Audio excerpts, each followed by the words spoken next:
is a distance in the light, vibrations of a thundercloud. There is a distance in the light, frozen bed of snow-capped heights. There is a distance in the light, vibration of a thunder. Hello, loved ones. This is Matt Stevens, and this is the My Sober Addiction Podcast. I know lately I've been talking a lot about simulation theory and all of that. To me, it's a fascinating subject. We are led to believe that the Big Bang happened, like there was just this ginormous explosion and everything just started flying out into everywhere and things just happened. Things formed. Sounds very chaotic. It's very disorderly, but somehow things just started to coalesce and here we are. The problem with that is everything, and I do mean everything, follows some kind of sequence. Now, there is the Fibonacci sequence, the golden mean, the golden ratio. Most of you have probably seen it where they have the nautilus shell. They slice it in half to show the spirals of the nautilus shell. Yes, it's beautiful. And in the nautilus shell, it follows the golden ratio. Then, to blow our minds, they then show us the Milky Way galaxy and the spiral arms and how it also follows the Fibonacci sequence. The golden ratio. They both follow the exact same pattern. And then sunflowers with the sunflower seeds or whatever, kernels, whatever, are the way they are arrayed. Or you take flowers such as roses. Roses also follows these patterns. It all follows the exact same pattern. Now, what does that mean? Well, it means there is order everywhere. There is no chaos in nature. It proves that there are no accidents. Patterns, sequencing, repetition everywhere.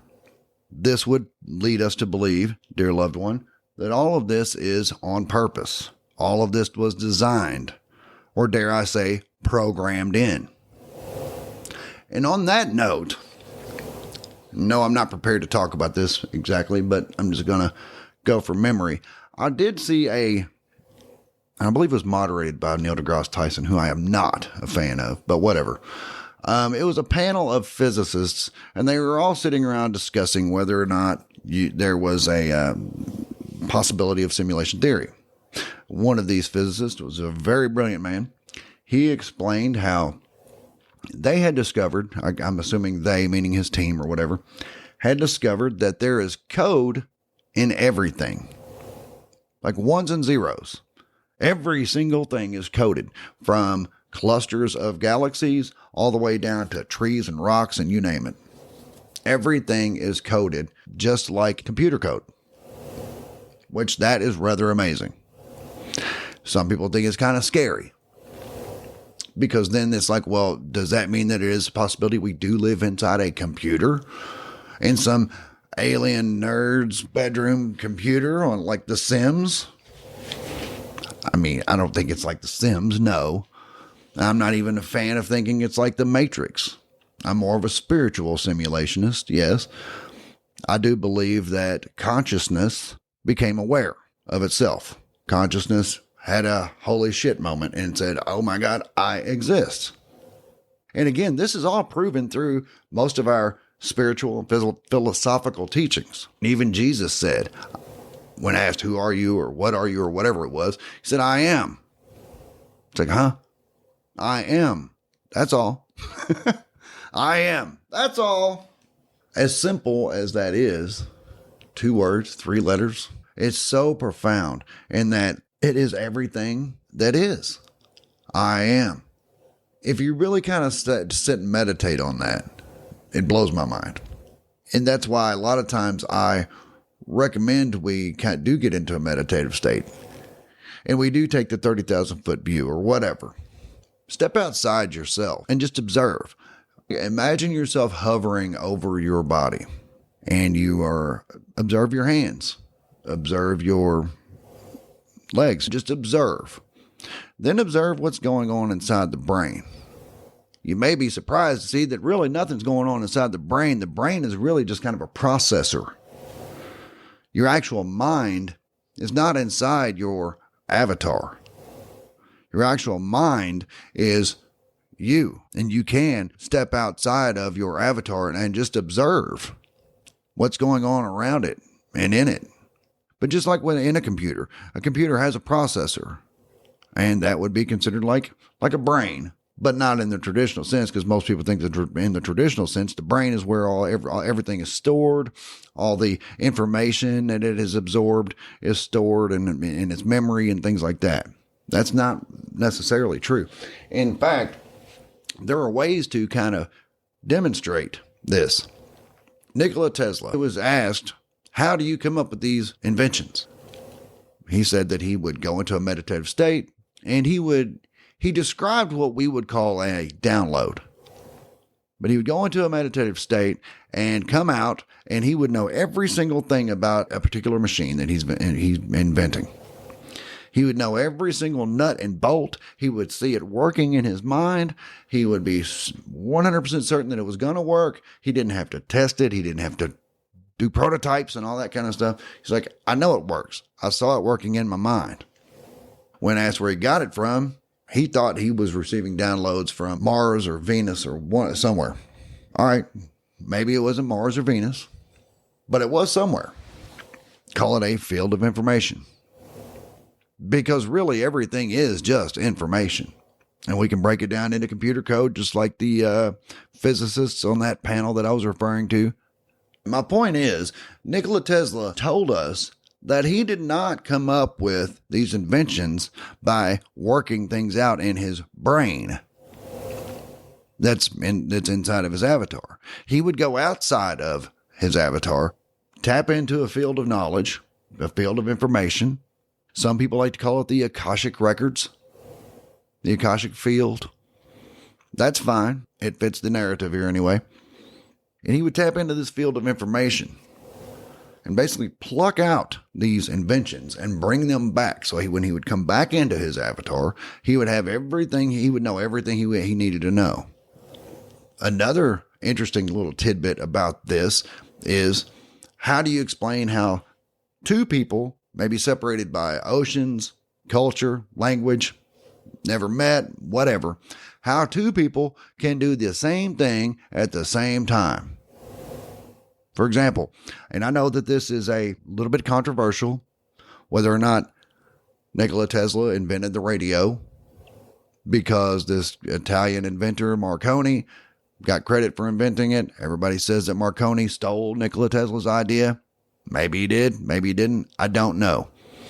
But for the sake of what I'm talking about right now, it would appear as though they both tapped into this field and they both brought back with them the invention of the radio. It's just Marconi was, I guess, a little bit quicker in getting the patent. That would be pretty par for the course with Nikola Tesla, because he wasn't so worried about getting credit for things. One of his best quotes, what was it? It doesn't bother me that they stole my ideas. It bothers me that they don't have any of their own. So how all this has to do with simulation theory, Matt? You keep going off on other things. Well, because this is very far reaching. There's so much to this. Because there's layers upon layers upon layers. And I've talked about this before, the dream within the dream within the dream. Forever, amen. We may be on the outside of this, running this simulation for the purpose of discovering that we are in a simulation and then figuring out a way to get out of it. Let me explain. Let's say that we came to a realization that we live inside a simulation. And it's like, well, how do we get out of here? Well, I don't know. So let's make a simulation of our own, put ourselves in there, fast forward it to the point where 100 years can occur in one hour of our time, and hopefully we'll figure it out. So they plugged into this simulation, and eventually they figure out that they are in a simulation, and maybe, hopefully, the goal is to figure out how do we get out of it. So let's say that's what we're doing here. And let's say at some point we discover, aha, that's how we get out of here. They wake up back on the other side in their own simulation, but now it's like we figured out how to do it. They figured out how to get out of here. So let's pretend they do that, and they do get out of there, only to discover that they're in another one. So if we were to keep going back and back and back, we may discover one day that there is no base reality. Or if we were to go back to the absolute, that bare minimum, go back to as far back as you can possibly go, we would probably be returning to the all. We would probably get there and realize there is nothing really there. It's just consciousness. It's just the I am. Just a field of I am, a field of consciousness, a personality. Of course, it's much bigger than we are. It's much bigger than our human avatar brains can comprehend. So anyway, there's too much perfection. There's too much order. There is no chaos. It may appear as chaos when you're down here in it, but if you step away from it, if you get up above it and look down on it, you'll see all the order. So what's my point? Well, this proves that everything is created. Everything was manifested from the thought and the mind of the Creator, of the all. And how things, and I'm going to use air quotes, how things came to be is not known to us. We just know that it happened. We can look around, we can look in our telescopes, we can do whatever, and we can see that, yeah, it happened. Creation happened. How did it happen? Well, nobody really knows. We've got theories. We've got lots and lots of theories. A lot of really smart people have a lot of theories. But how things came to be is not known to us. We just know that it happened. We can get bogged down with the how. It's like, how did this thing happen? There's some people who are going to generate theories as to how. Then there's the rest of us who just say, well, it just did. And I don't care how. Or maybe I do. But I accept the fact that for now, I'm not going to know how. Maybe once I'm outside of this avatar, this third dimensional brain that cannot comprehend things such as space and time, distance, then I'll be able to understand it. But for right now, I'm here, and I'm here for a reason. And I've said that I think our reason to be here is so that we can be the creators that we are, the creators that we have come from. Because like in the Kabbalion, it says that the all is in all, and all is in the all. We're all one and the same. We all come from one source. We are all one thing. The all, call it God if you want, splintered itself into billions of personalities. And here we are, having experiences, creating, manifesting. We're having experiences. Now, what do we experience? Well, that's up to us, right? We have free will. That's one of the things that we learn through spirituality and philosophy and all that stuff, is that we do have free will. You have your personality. You and I, we both came from the same source. And I'm quite certain we're going back to that source. But in the meantime, we're having this experience. What experience do you want to have? That's my question to you, dear listener. What experience do you want to have? If you're listening to this, there's a real good chance you've probably already had the experience of being a drug addict and all of the bad things that go with that. Did we manifest that? Yes, we did.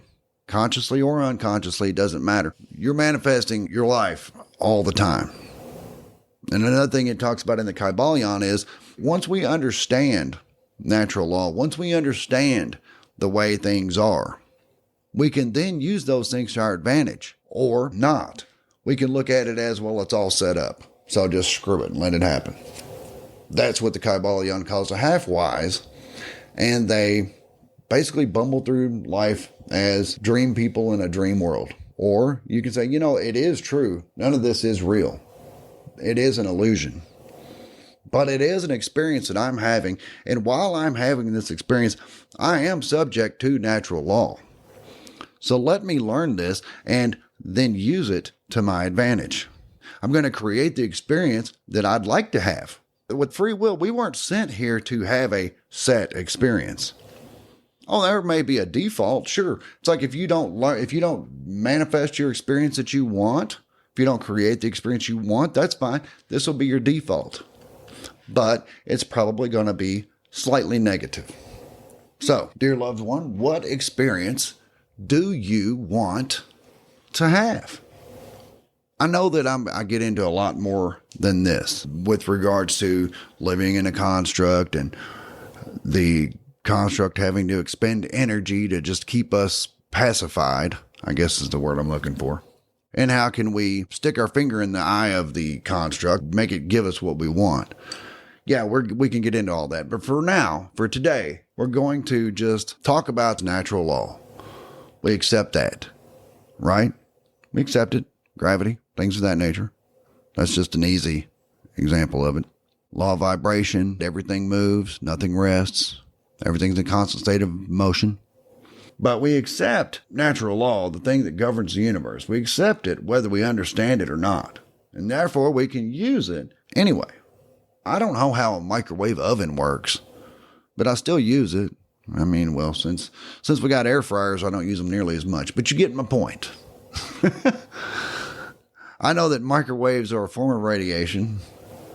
I know that if I get a microwave oven, I can plug it into an electric outlet and bada bing, bada boom, there we go.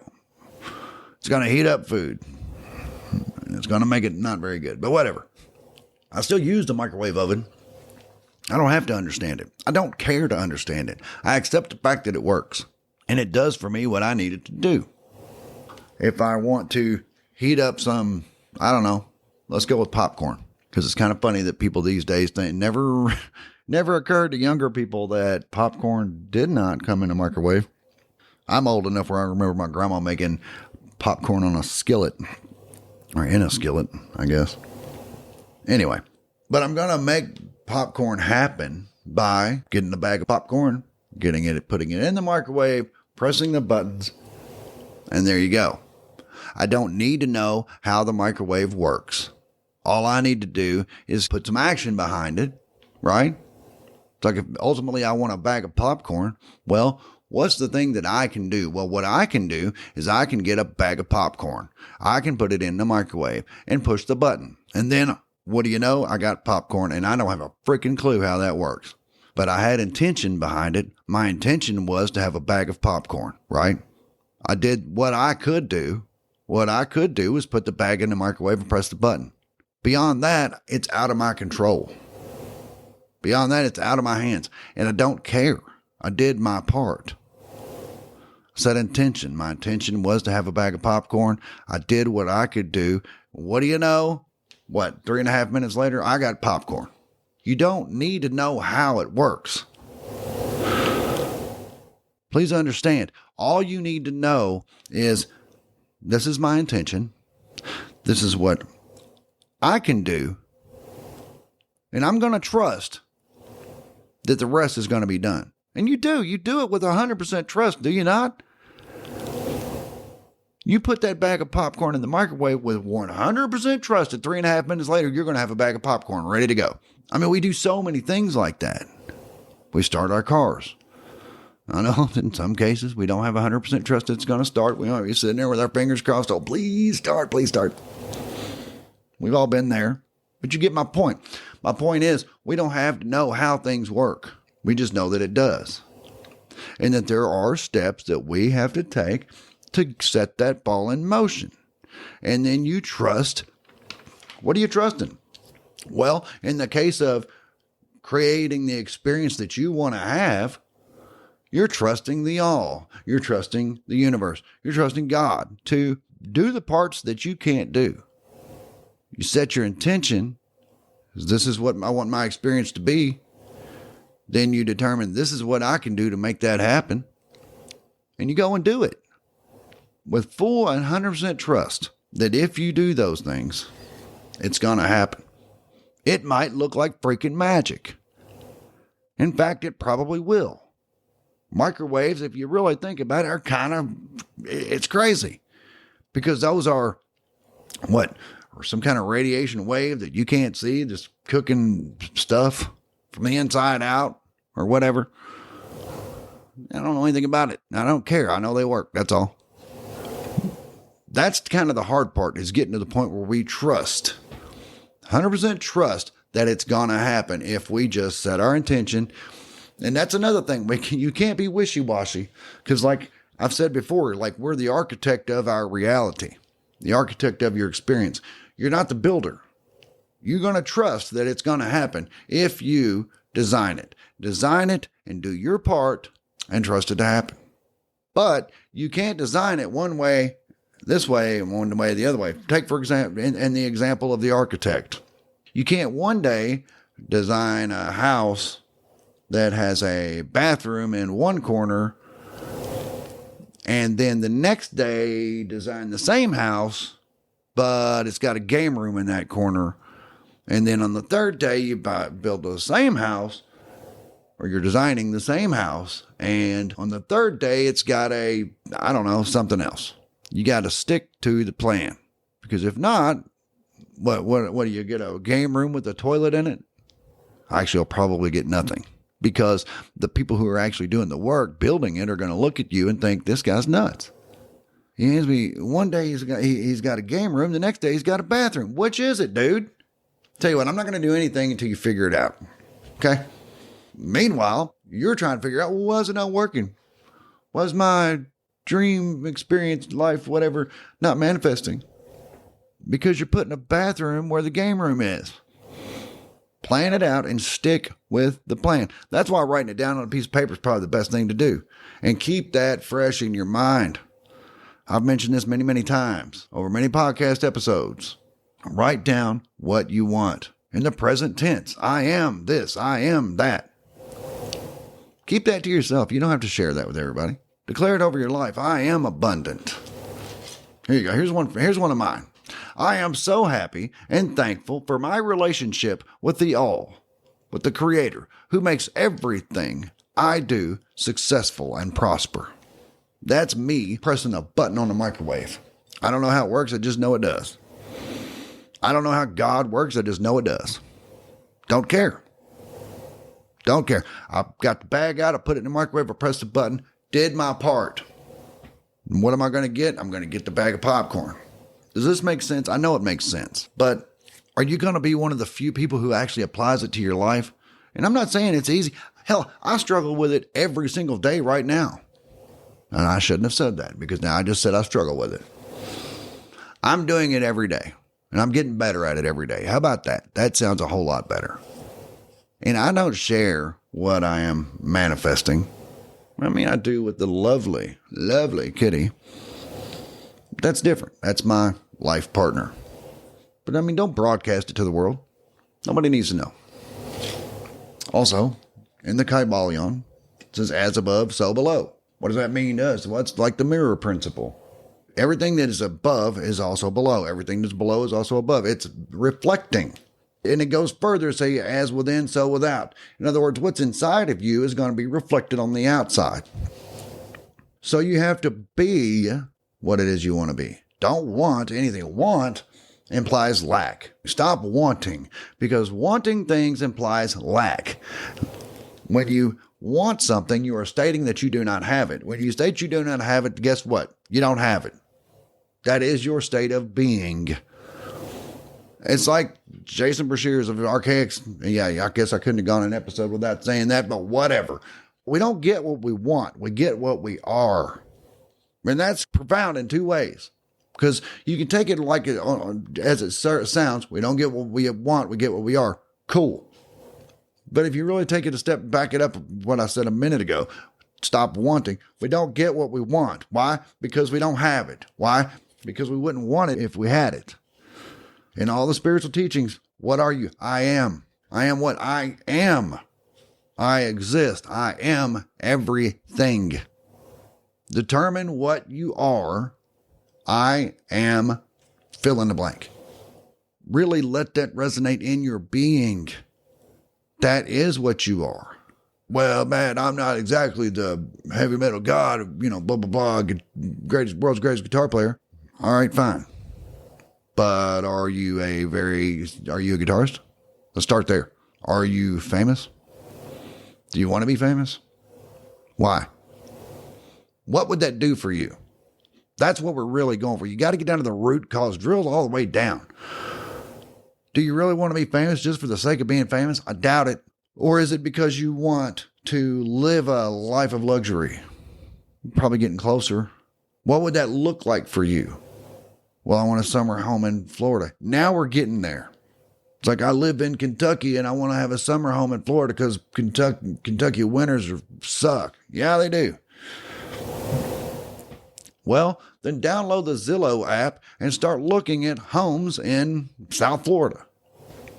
Start becoming it. Start programming your subconscious mind to be that.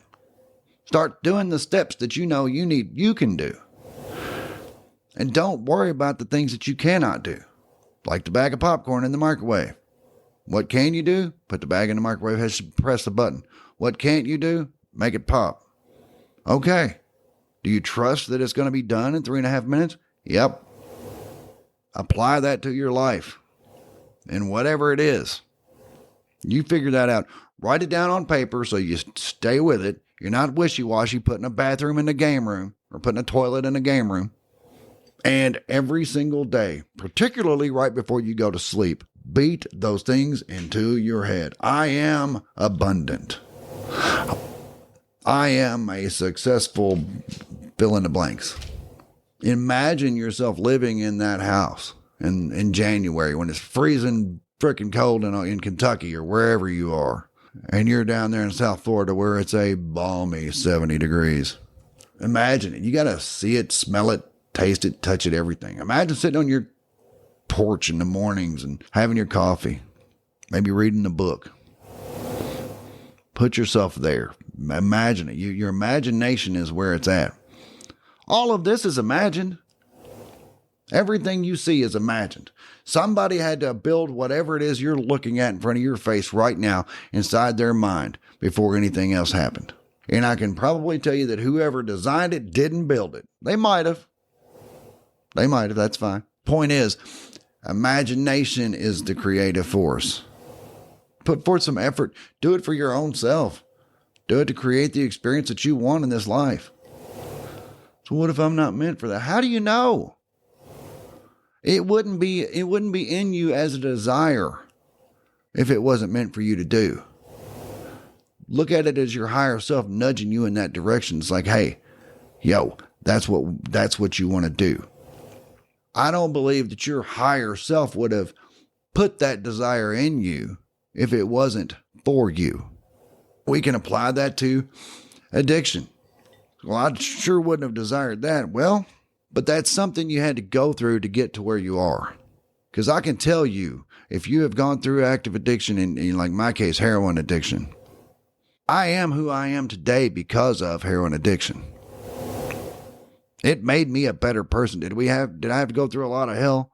Oh God, yes. Did I have to put people who love me through hell? Yeah. And I hate that. But I mean, it's whatever. That's not the point. The point is if I did not go through heroin addiction, I would not be who I am right now. Who would I be? I don't know. Doesn't matter because this was what I chose. I did manifest that. And I know some people, when I start saying stop wanting and start being what we are, I am that I am. I am that I am. Christians, hello, it's all over the Bible. I am that I am. What are you? Who are you? I am. What's that supposed to mean? I don't know. All I know is I'm a guy that wants a bag of popcorn. And here's what I'm going to do. I'm going to do my part. And I don't have to build a microwave. I don't have to do shit. I'm not going to get on the microwave thing again. You get my point there. So anyway, order is everywhere and in everything. That's what leads me to believe that it's all created. It also leads me to believe that it is simulated in some way. We're going to get more into that later. I just think it's interesting. Take some time for yourself. Take 15 minutes and just meditate. Take a lot of really deep breaths. And the thing I like to tell people to do, because a lot of people keep a lot of old, stale air in their lungs because they never fully exhale. Exhale all the way out. I mean, to the point where you just like, You can't breathe out anymore. And then fill them all the way up. And then exhale all the way out again. Get all that funky old air out. And fill your lungs up. Really expand them. For one, that's going to raise your vibration. It just is. That's a surefire way to get your vibration up. A lot of really good deep breaths. Do that about 3 times. Then just focus on a lot of good deep breathing. But step outside yourself and observe. Get in that meditative state. Close your eyes. And don't worry about, I got to focus on nothing. Oh my God, I'm thinking about stuff. Oh my God, I'm thinking about thinking. Right? That's where most people get stuck on meditation, is they think, I can't clear my head. I can't blah, blah, blah. Well, because the brain is going to keep doing, you're going to keep doing that. It's going to keep processing information in and out. That's what it does. That's why you step outside and you just observe it. Let it do what it does. Step outside of yourself. Just kind of hover over yourself. And it's all in your imagination. Imagine yourself hovering over your body. It's pretty amazing how detached you'll feel if you really do this genuinely. I mean, if you really, in earnest, do this. Kind of hover over yourself. Or stand over top of yourself. Whatever. And just observe yourself. And I'm not going to sit here and tell you what's going to happen next, because it doesn't matter. You'll see. If you really do it, you'll see. So step outside of yourself and just observe. And realize that your personality, your thoughts, your this, your that, your everything, that's not coming from the brain. That's not even you. That avatar, that's the vehicle you're going to continue to use while you're in this construct. Yes. And that's fine. That's cool. While you're here, learn how to create. While you're here, learn how to have a great experience. Have the experience that you want. But you got to get it nailed down perfectly, exactly what you want. Don't be wishy-washy. Don't put a freaking urinal in the game room. So anyway, loved ones, I ran kind of long here. I get a little passionate about these things. My coffee's cold, damn it. Because I've been sitting here rambling for too long. So that's what I got, loved ones. So I'm not done talking about the construct and all that good stuff. And I'm not done talking about fossils. Oh yeah, through your curve there. It's like, wait a minute. You kind of mentioned, what about fossils? Wait a minute. What does he mean fossils? Well, we'll get into that. I'm just saying, when they say this fossil is 450 million years old, no, you don't freaking know that. Don't give me your little carbon-14 dating or the potassium argon dating. Both of those have been proven unreliable. We'll say that. Also, such as like counting the rings on a tree. 1 ring equals a year. That's not necessarily true. There have been cases where trees grow 2 rings in a year. Maybe it's just the construct's way of throwing us a curve. I don't know. And again, I don't care, because it has nothing to do with what I'm here to do. I am here to have an experience. What that experience is up to me. And I want to bring as many of you along with me as I possibly can. So anyway, I'm going to cut it now. That's what I got, loved ones. The YouTube channel, please, Matt Stevens, MSA. Give me a subscribe on there if you don't mind, please. Matt Stevens, MSA. The Substack, I haven't been done. I did upload something the other day, but I have not been on there much. I have been writing, yes, but not to Substack. So there's that. Anyway, loved ones, I love you, and I will be back directly.